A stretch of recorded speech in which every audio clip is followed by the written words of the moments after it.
Rebonjour et bienvenue à cette quatrième et dernière vidéo de la série « Comment rembourser vite vos dettes en 7 étapes faciles ». Aujourd'hui, on paye nos dettes selon la méthode de la boule de neige.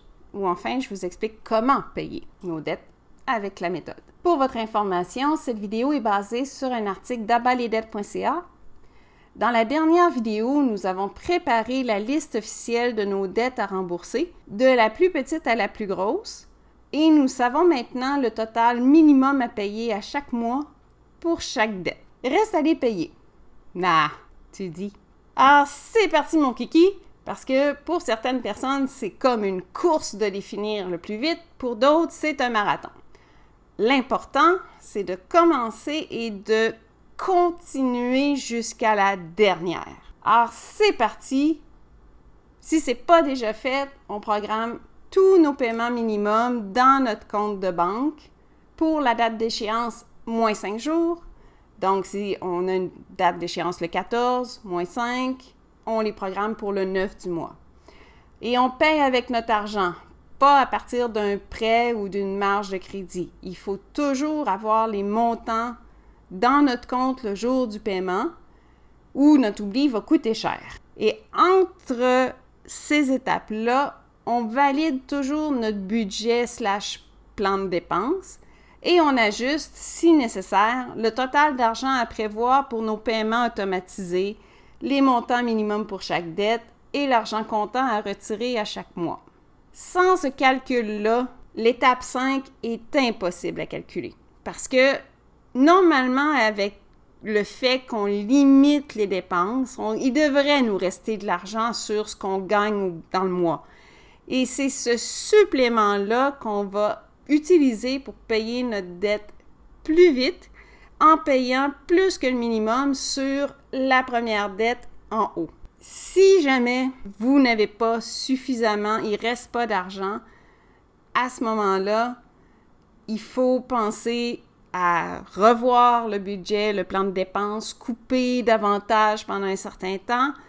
Et il y a toujours la possibilité de trouver des objets inutilisés, inutiles dans la maison et de les vendre pour libérer cet argent-là qui dort puis pouvoir à ce moment-là l'utiliser pour payer nos dettes. D'ailleurs, il y a un article qui va être en référence dans les informations du vidéo qui fait référence à des techniques qui permettent de trouver un maximum d'objets à vendre pour libérer le plus d'argent possible pour justement payer la dette ou mettre de l'argent de côté de plus, mais il y a quelque chose pour vous aider là-dessus aussi. En passant, pour ce qui est d'essayer de trouver plus d'argent dans le budget, il existe plus de 400 trucs pour économiser. Donc, il y a vraiment beaucoup d'argent à retrouver quand on sait où on dépense. La meilleure façon, c'est d'observer qu'est-ce qu'on dépense en les prenant en note, puis ensuite, de déterminer comment on peut économiser sur toutes ces petites dépenses-là qui s'accumulent et qui font qu'on n'a plus d'argent au bout du mois. Mais là, attention par contre, ça peut être tentant, je disais que pour certains c'est une course, donc ça peut être tentant d'y aller avec des actions radicales et nombreuses au début, entre autres dans les coupures de budget, mais de le regretter puis d'abandonner quand les actions, les sacrifices sont trop gros après quelques mois. C'est pas le but. Le but, c'est de tenir jusqu'au bout. Donc, allez-y plus comme un marathon. Choisissez quelques actions seulement pour économiser pendant un mois. Trouvez quelques articles à vendre et apprenez à bien vous connaître pour savoir ce que vous pouvez arrêter d'utiliser ou de consommer régulièrement parce qu'il ne vous apporte pas de bonheur en fait et plus de la frustration à cause des dépenses. Puis de faire des choix pour retrouver plus d'argent pour payer votre dette. Oui, c'est vrai, il faut faire des efforts pour payer nos dettes. Personne ne va vous dire autrement. Mais malgré ça, on doit aussi continuer à être confortable avec nos choix pour tenir le coup jusqu'à la fin de la liste. En passant, si vous avez des enfants, expliquez-leur la situation et demandez-leur même s'ils ont des idées pour économiser. Les enfants, même jeunes, peuvent avoir des idées surprenantes sur le sujet et être beaucoup plus conscients de la situation qu'on pourrait le penser. Donc, on rince, on répète à chaque mois, on paye les minimums, on retire notre argent prévu pour les essentiels qu'on paye comptant et ce qui reste est payé en surplus sur la dette du haut de la liste. Essayez des nouveaux trucs pour économiser plus. Trouvez d'autres objets inutiles à vendre pour pouvoir payer autant que possible sur la dette. Et enfin, au bout de quelques à plusieurs mois, selon le montant supplémentaire que vous aurez réussi à payer, votre première dette va enfin être payée. Yay! Bravo! C'est le moment où on se fait plaisir et on la raye, on la barbouille. On demande aux enfants de la couvrir de collants, d'étoiles, de brillants. Et en plus, on utilise le montant supplémentaire ou une partie selon vos motivations, selon le temps que ça vous a pris à la payer et également le temps que vous voulez que ça prenne pour payer les autres. Donc, selon ce critère-là, vous vous permettez une récompense qui ne dépasse pas le montant que normalement vous payez en supplément sur les dettes. On se récompense et si on a une famille, ben c'est un travail d'équipe, on récompense même les enfants. Et ce mois-là, par exemple, n'oubliez pas de faire vos paiements minimum puis gardez toutes vos bonnes habitudes. Sinon, ça retombe vite. Le mois suivant, notre boule de neige grossit enfin parce que ce qu'on payait sur notre première dette, donc le minimum plus le surplus, on le paye sur la deuxième dette. Et donc, cette deuxième dette-là a le total de tout ce qu'on payait sur la première dette plus son paiement minimum qui ne change pas.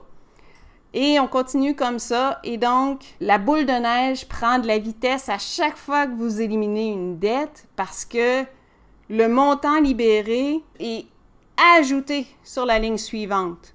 Fait que ça déboule. Et c'est là que ça prend toute son expression d'une boule de neige.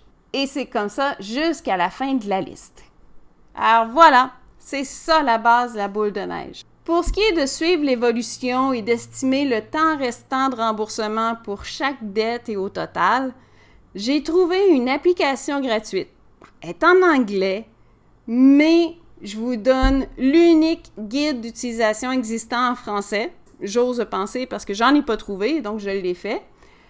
Et ça va vous expliquer comment l'utiliser pour pouvoir suivre l'évolution et estimer le temps restant de chaque remboursement et de la boule de neige au complet. Il va juste vous rester à inscrire les données de départ, à faire les paiements puis à inscrire vos paiements. Et le reste va être calculé tout seul. Yay! C'est le fun! Alors maintenant, si ce n'est pas déjà fait, vous avez toutes les instructions pour réussir votre boule de neige, pour avoir un guide qui inclut toutes les étapes et des détails supplémentaires. Il y en a plus que dans les vidéos, plus que dans l'article, dans le guide, dont entre autres, qu'est-ce que vous faites si vous avez un paiement d'assurance qui rentre pendant votre boule de neige? Qu'est-ce que vous faites si la situation change, etc., etc. Donc, tout ça, je vous ai mis dans le guide. Vous avez également les deux listes de dettes pour la liste initiale, la liste officielle, donc 2 gabarits. Ensuite, vous avez le fameux guide d'utilisation en français pour l'application de suivi que j'ai trouvé en anglais. Et également, vous avez un lien vers une grille Excel de budget. Vous pouvez l'utiliser avec Google Sheet qui est gratuit sur Internet. Et à ce moment-là, un coup que vous allez avoir établi vos montants, vous allez pouvoir juste rentrer vos chiffres ou pendant votre mois d'observation, vous rentrez vos chiffres, toutes les formules sont automatisées, vous avez juste à regarder dans le bas, puis il faut que ça arrive que vos dépenses ne dépassent pas le revenu. C'est le secret. Et en plus, si vous vous abonnez à mon infolettre lorsque vous allez demander le guide, ben vous allez avoir un truc pour économiser par envoi d'infolettre. Donc, 2 trucs de plus par mois pour vous aider à économiser pour payer vos dettes plus vite. Avant de terminer, il y a un autre truc qu'il faut que je partage avec vous. C'est que quand on dit qu'il faut mieux se connaître, Je vais vous donner un indice. À partir de maintenant, méfiez-vous de votre pensée inconsciente qui vous dit « je le mérite ». Si vous ne l'entendez pas, essayez de l'entendre parce que tout le monde, on l'a. Même quand on est très raisonnable puis qu'on se connaît tous les trucs pour économiser, il faut la bloquer parce qu'elle est là de façon spontanée. Cette pensée-là, c'est une des premières raisons qui nous fait surconsommer. Et pourquoi? Êtes-vous familier avec les stratégies psychologiques qui sont utilisées non seulement pour nous faire acheter, mais aussi pour surconsommer et qui servent à générer un besoin, qu'il soit réel ou imaginaire, avant toute autre pensée? Parmi ces stratégies-là, il y en a qui ont un seul but, c'est nous convaincre qu'on le mérite. Peu importe le prix, peu importe nos bonnes résolutions santé ou financières, vous devez passer à la caisse pour cet article ou service parce que vous le méritez. Et combien de fois qu'on l'entend, celle-là? Et malheureusement, on l'écoute, cette petite voix-là.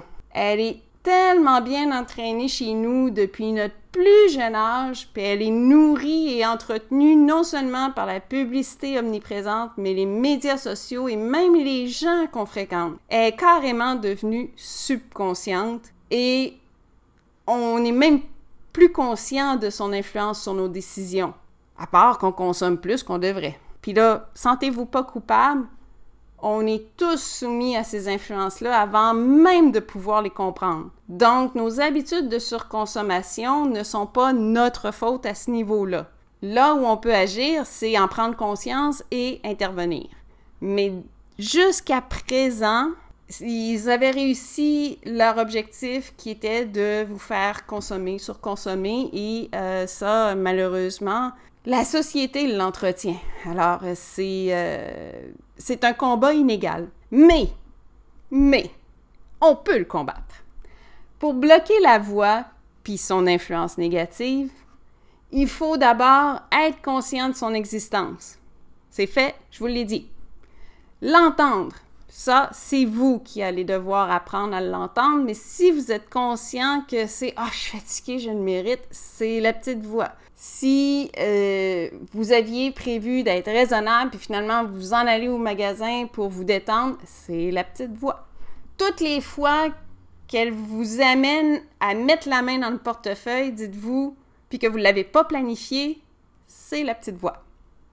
Plus vous allez l'attraper, plus vous allez l'entendre et vous allez être capable de la contrôler. La meilleure façon pour la bloquer, c'est de la remettre en question, justement. J'aime beaucoup « En as-tu vraiment besoin? » Comme le dit si bien Pierre-Yves McSween. Mais il a raison, en as-tu vraiment besoin? Rarement.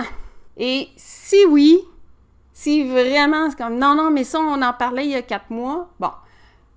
Ou retarder l'achat d'au moins 24 heures à 5 jours.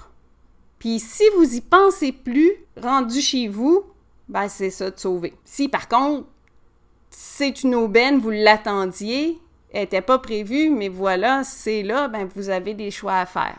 Peut-être que ce ne sera pas de café la semaine prochaine, ça va être de l'eau toute la semaine, parce que c'était pas prévu dans le budget. Et ça aussi, ça fait partie des choses qui vont devoir changer si vous voulez reprendre le contrôle sur cette petite voie-là qui vous fait dépenser sans calculer. Finalement, et là, c'est ma pensée préférée pour m'encourager à tenir la route et à résister à certaines tentations qui demeurent plus aiguës dans mon cheminement vers la fin du remboursement de mes dettes, c'est qui paye ses dettes s'enrichit. C'est pas juste une pensée comme ça, elle est vraie parce que quand on n'a plus de dettes pour nous charger des intérêts et des frais qui enrichissent les banques, cet argent-là reste enfin dans nos poches pour servir nos rêves, nos projets, nos intérêts dans nos placements. Et moi, c'est mon but. C'est d'arrêter de payer les autres, c'est de me payer moi-même.